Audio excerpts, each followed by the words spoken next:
What is going on, IF Warriors? So today we're actually going to talk about the intermittent fasting system that I use, the Warrior Diet, and the best strategies for weight loss when using the Warrior Diet. Without any further ado, let's jump right into it. All right, so the Warrior Diet, just in case you don't know, because a lot of these other diets are pretty self-explanatory.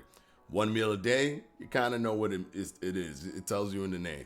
16-8, yeah, you kind of figure 16 hours of fasting, 8 hours of eating.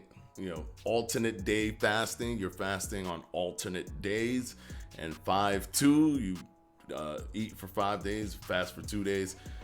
You kind of get the gist of it when you say it, but technically the Warrior Diet is just a 24, right? So 24 meaning 20 hours of fasting, 4 hours of eating. Now, this is the diet that I actually use, and this is the diet that I've been using since forever, meaning back in 2010, I started intermittent fasting in January, and I did the Warrior Diet, and I've stuck to the Warrior Diet because it's the most comfortable for me. But throughout the years, I have modified it based on study data and just things that work better for me.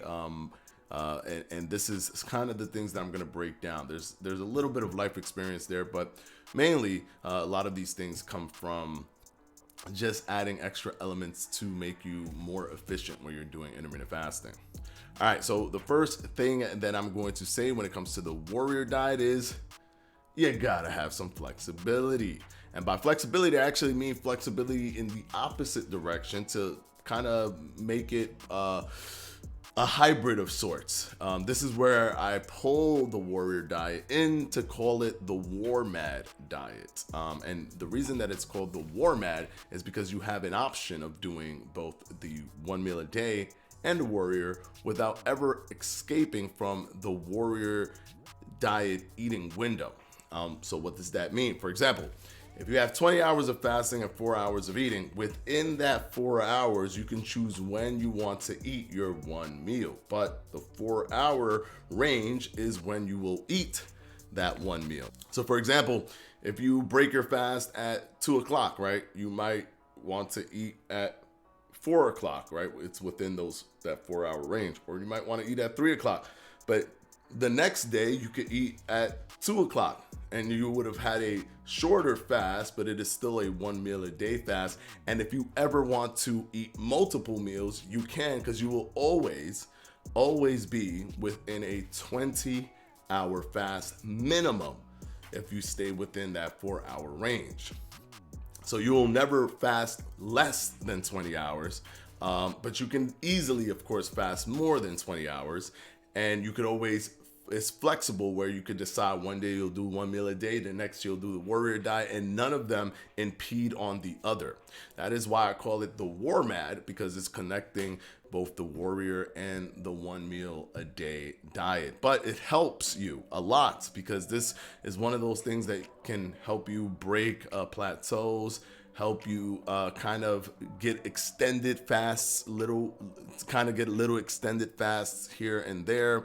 It gives you the flexibility of just eating one meal and not feeling like you're kind of not getting what you need. You could prepare for one meal or prepare for multiple meals or prepare for 2 meals, whatever it is that you like to do. But it is a smart way to create 2 intermittent fasting systems into one. And that allows a lot of different flexibility for efficiency. And that's one of the reasons why I personally do the War Mad Diet. I don't necessarily do the Warrior Diet. I do the War Mad Diet where I can eat multiple times, but really I'm always kind of targeting eating one time.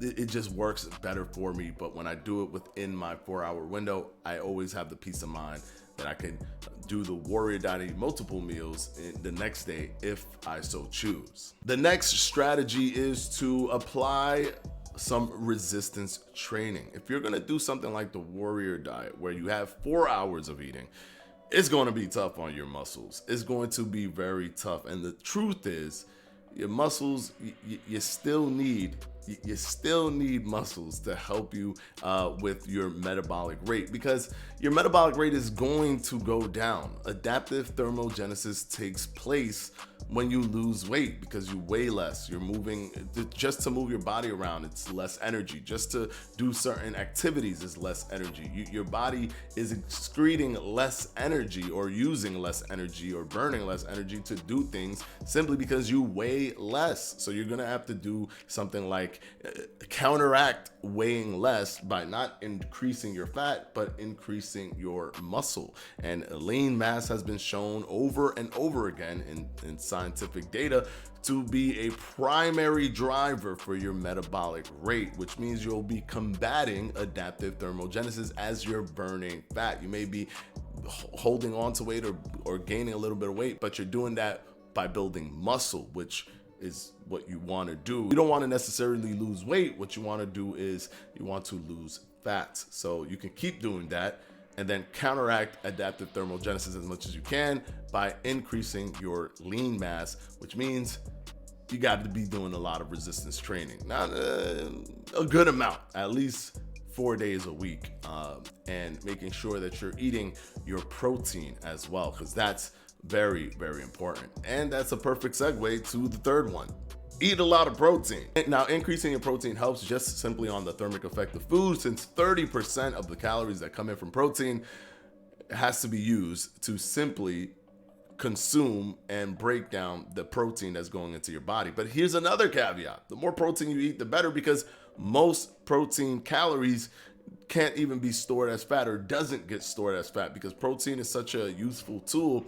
It's either used or thrown away, right? It's either used or excreted. So eating protein or increasing your protein intake is very powerful for you to not only continue to build muscle, which is important in a war mad diet or a warrior diet where you're only eating 4 hours, where you're only eating within a 4-hour window, but there's also something to help regulate your calorie partitioning, right? When you're eating protein and you know that 30% of it is going to be used immediately just to break down the protein, that means instead of having 100 calories come in, you're actually just having 70 calories come in. And then from the 70 calories on top of all of that, most of it is not going to even be stored as fat. So I think this is an important distinction when it comes to other macronutrients like carbohydrates or fats, with carbohydrates being 5 to 10%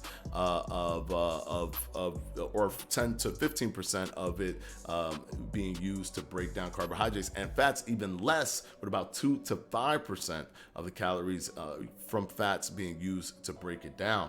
So protein, increasing the protein on your plate it's going to be twofold for you. It's going to help you continue to build muscle, as it's one of the pillars of protein synthesis, especially since you're knocking another pillar of protein synthesis, which is meal frequency. That's not going to be happening if you're doing 20 hours of eating, 4 hours, 20 hours of fasting, 4 hours of eating. So you want to add as many pillars as you can, which is increasing your protein intake, making sure you're at least consuming 0.7 grams per lean pound of body weight. So 0.7 grams for each lean pound, which means removing fat. And you can check that out by using a body fat calipers and looking at a body fat caliper chart to see what your body fat percentage is. And once you know what the percentage is, you take that off of your in total weight, and then that weight that you're left with after removing the percentage of body fat, it will be your lean mass. And then you just do 0.7 grams of protein per each pound of lean mass.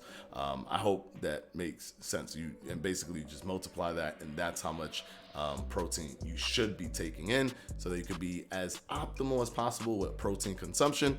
And then that way you're hitting at least 2 pillars, which is exercise and protein intake, as calorie surplus will probably be one that you're not hitting since you're trying to lose weight, and meal frequency will just be impossible because you're doing 24. Now, keep in mind, intermittent fasting is not optimal for muscle building because it's knocking, a big pillar, which is meal frequency, but you still can do it, and you could still be as potent as possible while doing intermittent fasting. It's not, you shouldn't say to yourself, hey, listen, I'm not going to do anything because it's not the most efficient, it's not the most optimal, therefore there's no point in doing nothing. No, then you will get no results. If you still try, even if you hit 90% of the results that you would have gotten if you would have done it with meal frequency, it's still better than nothing, and it's still going to be extremely beneficial. So there you have it, guys. Those are the 3 strategies that you can use when doing the warrior diet to ensure that you are effective at weight loss. Until next time, guys, this is Edward from Fledge Fitness. Peace out.